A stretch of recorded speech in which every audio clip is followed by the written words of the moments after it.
સાબરકાંઠા જિલ્લાના પ્રાંતિજ ખાતે આવેલ નાલંદા વિદ્યાપીઠ દ્વારા પ્રાંતિજથી પોડો ફોરેસ્ટ સુધી સાયકલ યાત્રાનું આયોજન કરવામાં આવ્યું હતું, જેમાં 3 વિદ્યાર્થીનીઓ સહિત 18 વિદ્યાર્થીઓએ ભાગ લીધો હતો।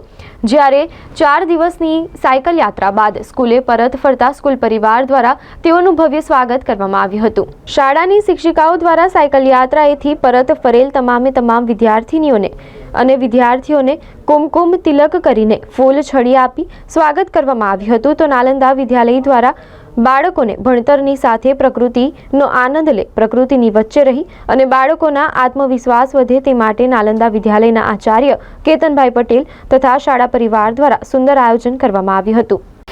અમે નાલંદા વિદ્યાલયના વિદ્યાર્થીઓ ધોરણ 8 અને 9ના બાળકો અમે છેલ્લા 4 દિવસથી વિજયનગર પોડો પ્રવાસે ગયા હતા અને અમારી આ સાયકલ યાત્રામાં અમને ખૂબ જ મજા આવી। અમે વચ્ચે બહુ બધા મંદિરોની મુલાકાત લીધી અને ખૂબ જ મજા આવી। પછી અમે પોડો પહોંચ્યા, ત્યાં પોડો કેમ્પસ હાઉસમાં અમે ખૂબ મજા કરી। પછી રાત્રે જ્યાં રોકાયા હતા ત્યાં પણ ખૂબ મજા કરી। પછી અમે એક દિવસે રાત્રે અભરાપુર આશ્રમ શાળામાં રોકાયા હતા, ત્યાં બાળકો સાથે ખૂબ મજા કરી અને રિટર્ન થયા અને આજે અમે પાછા શાળામાં આવ્યા છીએ અને શાળાના બાળકોએ અમારું ભવ્ય સ્વાગત કર્યું છે। આયોજન કરેલું શનિવારે 28 તારીખે અમે અહીંથી નીકળ્યા અને પ્રાંતિજથી પોળો વિજયનગર કેમ્પ સાઇટ સુધી 100 કિલોમીટર જવાનું અને 100 કિલોમીટર આવવાનું, 200 કિલોમીટરની રાઉન્ડ ટ્રીપ બાળકોએ બહુ જ સરસ રીતે અને બહાદુરીપૂર્વક પૂરી કરી।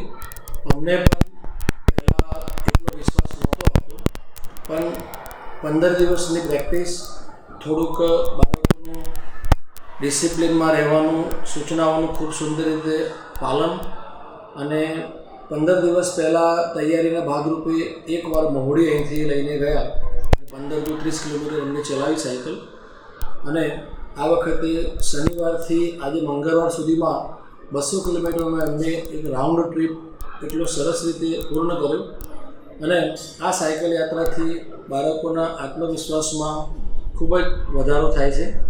જે વિદ્યાર્થીને કોન્ફિડન્સ હોય જ નહીં કે મારાથી આ થશે કે કેમ, અને એ સાયકલ યાત્રા પૂર્ણ કરીને આવે ત્યારે એનો આત્મવિશ્વાસ બુલંદી પર હોય છે અને આ શિક્ષણ ક્લાસરૂમની અંદર અથવા તો 4 દિવાલોમાં પ્રાપ્ત થઈ શકતું નથી। વિદ્યાર્થીની અંદર પડેલી આ સુષુપ્ત શક્તિ બહાર નીકળે, હું કરી શકું છું, થઈ શકે અને બની શકે, આ એક વાત બહુ મોટી સાકાર થાય છે અને બાળકોએ ખૂબ મજા કરી। પ્રકૃતિ એ બહુ મોટું શિક્ષક છે અને પ્રકૃતિમાં હરવું ફરવું એ ચરઈ વેતી આપણા શાસ્ત્રકારોએ પણ આ કહ્યું છે કે ચરઈ વેતી ફરતો જા અને ફરે તે ચરે। એ ભાવનાથી જે બાળકોએ આટલો સરસ ટ્રેક પૂર્ણ કર્યો અને અમે વચ્ચે પણ જ્યાં ગયા ત્યાં જે હતું તે જોયું, એ રીતે આપણી પદ્ધતિ પ્રમાણે કોઈ બહુ મોટા આયોજન સિવાય ચાલે। પ્રથમ દિવસે અમે એક નાઇટ હોલ્ટ કોટડામાં કર્યો અને બીજા દિવસે 55 કિલોમીટર કાપ્યા પછી સવારે વિજયનગર પોરો પહોંચ્યા। રિટર્નમાં અમે ઈડર રાણી તળાવમાં રોકાયા અને એ પણ બાળકો 50 થી 60 કિલોમીટર એક દિવસમાં મોર્નિંગમાં 4 કલાકમાં કાપી શકે, એ અમારા માટે પણ અનબિલિવેબલ હતું। એટલે ખરેખર બાળકોમાં પડેલી શક્તિ છે એ આવા કોઈ પ્રસંગો ઊભા થાય તો નીકળે અને સાચા અર્થમાં વિદ્યાર્થી અને શિક્ષકનું બોન્ડિંગ થાય છે।